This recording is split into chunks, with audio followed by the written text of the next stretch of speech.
বিসমিল্লাহির রহমানির রহিম। প্রিয় ভিউয়ার্স, আসসালামু আলাইকুম ওয়ারাহমাতুল্লাহ। সফল হওয়ার জন্য তিনটি বিষয় অত্যন্ত গুরুত্বপূর্ণ। জীবনে কর্মসংস্থান না খুঁজে কর্মসংস্থান তৈরি করো। জীবনে কি দিয়ে শুরু করলে সফল হবে তার কোনো নির্দিষ্ট নিয়ম নেই, কারণ সফলতার পথ সবার জন্য এক নয়। কেউ ছোট একটি দোকান দিয়ে শুরু করে সফল হয়েছে, কেউ চাকরি থেকে ব্যবসায় এসেছে, কেউ আবার শত ব্যর্থতার পর নিজের অবস্থান তৈরি করেছে। পৃথিবীর ইতিহাসে এমন অসংখ্য উদাহরণ আছে যেখানে মানুষ এমন কিছু সৃষ্টি করেছে যা একসময় মানুষের কল্পনারও বাইরে ছিল। তাই শুরুটা কেমন হলো সেটি গুরুত্বপূর্ণ নয়, গুরুত্বপূর্ণ হল তুমি কতটা বিশ্বাস, সততা এবং অধ্যবসায় নিয়ে সেই পথ ধরে এগিয়ে যাচ্ছ। অনেক মানুষ মনে করে সফলতার একমাত্র মাপকাঠি হল টাকা, কিন্তু বাস্তবতা হল টাকা সফলতার ফল হতে পারে, সফলতা নয়।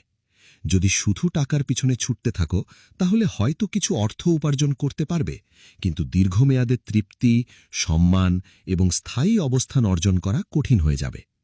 অন্যদিকে যদি তুমি মানুষের কোনো সমস্যা চিহ্নিত করতে পারো এবং সেই সমস্যার সমাধান দেওয়ার জন্য কাজ করো, তাহলে একদিন মানুষ তোমার কাজের মূল্য দেবে, আর সেই মূল্যই তোমার সফলতার ভিত্তি তৈরি করবে।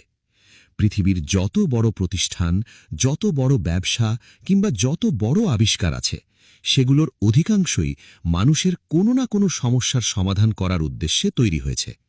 কেউ মানুষের যোগাযোগের সমস্যা দূর করেছে, কেউ যাতায়াত সহজ করেছে, কেউ শিক্ষা বা চিকিৎসার নতুন পথ তৈরি করেছে। অর্থাৎ যারা মানুষের প্রয়োজন বুঝেছে এবং সমাধান দিয়েছে, তারাই দীর্ঘমেয়াদে সফল হয়েছে। এই পথ চলায় সবচেয়ে বড় গুণ হল সততা ও বিশ্বাসযোগ্যতা।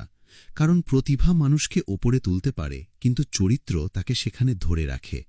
অসৎ উপায়ে অর্জিত সাফল্য অনেক সময় দ্রুত আসে, কিন্তু তা দীর্ঘস্থায়ী হয় না। মানুষ একবার বিশ্বাস হারালে সেটি ফিরিয়ে আনা খুব কঠিন। তাই এমনভাবে কাজ করো যেন তোমার নাম শুনলে মানুষ আস্থা পায়। মনে রেখো, ব্যবসা হোক, চাকরি হোক বা সামাজিক জীবন, সব কিছুর ভিত্তি হল বিশ্বাস। সফলতার আরেকটি গুরুত্বপূর্ণ শর্ত হল নিজের সর্বস্বটুকু দিয়ে চেষ্টা করা। অনেকেই স্বপ্ন দেখে, পরিকল্পনা করে, কিন্তু ধারাবাহিক পরিশ্রম করতে পারে না। আবার অনেকেই প্রথম ব্যর্থতার পর হতাশ হয়ে যায়। অথচ ব্যর্থতা কোনো শেষ নয়। প্রতিটি ব্যর্থতা আমাদের নতুন কিছু শেখায়, ভুলগুলো দেখিয়ে দেয় এবং আরও শক্তিশালী হওয়ার সুযোগ তৈরি করে। যারা বারবার পড়ে গিয়েও উঠে দাঁড়ায়, শেষ পর্যন্ত তারাই গন্তব্যে পৌঁছায়। তাই জীবনে শুধু অর্থের পিছনে না ছুটে এমন একটি কর্মস্থান, এমন একটি কাজ বা এমন একটি উদ্যোগ গড়ে তোলার চেষ্টা করো যা মানুষের উপকারে আসে। মানুষের সমস্যাগুলো গভীরভাবে পর্যবেক্ষণ করো, তাদের কষ্টগুলো বোঝার চেষ্টা করো এবং সমাধানের পথ খুঁজে বের করো। শুরুতে হয়তো মানুষ তোমাকে বুঝবে না, সমালোচনা করবে, তোমার স্বপ্নকে অবাস্তব বলবে, কিন্তু ইতিহাস সাক্ষী, আজ যাকে মানুষ অসম্ভব বলে উড়িয়ে দেয়, কাল সেটাই বাস্তবতার নতুন অধ্যায় হয়ে দাঁড়ায়। নিজের ওপর বিশ্বাস রাখো, আল্লাহর উপর ভরসা রাখো এবং সততার সঙ্গে কাজ করে যাও।